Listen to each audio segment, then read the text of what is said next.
Thank you, Matthias. Thank you, President Khoury, for being with us today. We are always pleased to have you on this part of campus. Next time, we will do our best not to let the electricity go out during your talk. And I would also like to welcome all of you to the conference today, to the 16th Annual FEA Student and Alumni Conference. As President Khoury has indicated, we have much to celebrate at the Maroun Sam'an Faculty of Engineering and Architecture this year. FEA remains a powerhouse of undergraduate and graduate student talent, which will be on display in the coming 2 days. We will see presentations and panel discussions.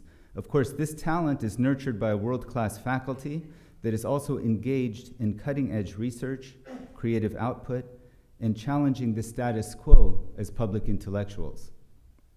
We will be recognizing 6 of them in the coming 2 days.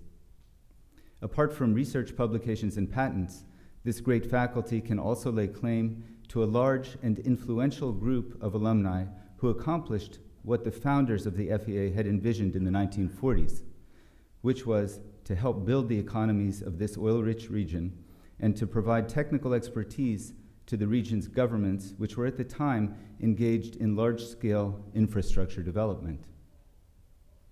We are grateful to have with us today and tomorrow several of our alumni, 8 of whom will be receiving the FEA Distinguished Alumni and Distinguished Young Alumni Awards. The 1940s and 50s were a time of great technological optimism. Nuclear power was to deliver free electricity to the entire world. Automobiles were promised to whisk us quickly from home to work on open highways. Plastic was to make available to the masses vastly more consumer products that could be used and discarded easily. Work was to be made easier through labor-saving devices. While many dreams have been achieved, today we recognize the limitations of this optimism. Obscene inequality. Just 8 men own as much wealth as the bottom half of entire humanity. The bottom 3.5 billion people. An environment on the brink. People spending longer hours at mind-numbing jobs with less security and lower pay. Unprecedented rates of suicide and obesity. Mass surveillance.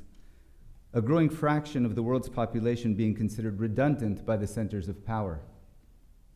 This year, the FEA recognized that the status quo is untenable. It made human well-being its central organizing concern and dedicated itself in its new vision statement to helping bring about a viable, livable, and equitable world.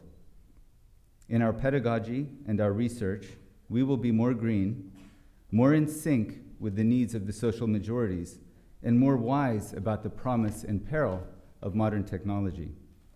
This effort will build on the tradition of the liberal education model that AUB is known for. At its heart, a liberal education asks us to critically engage the question, what kind of life is worth living? It seems to me that always starting with this question can lead us towards a more liberating role for science and technology and a grounding for a more humane world. We need to have this discussion. It was with these thoughts in mind that this year's FEA Student and Alumni Conference was designed. The first thing you may notice from the program is that it does not respect disciplinary boundaries.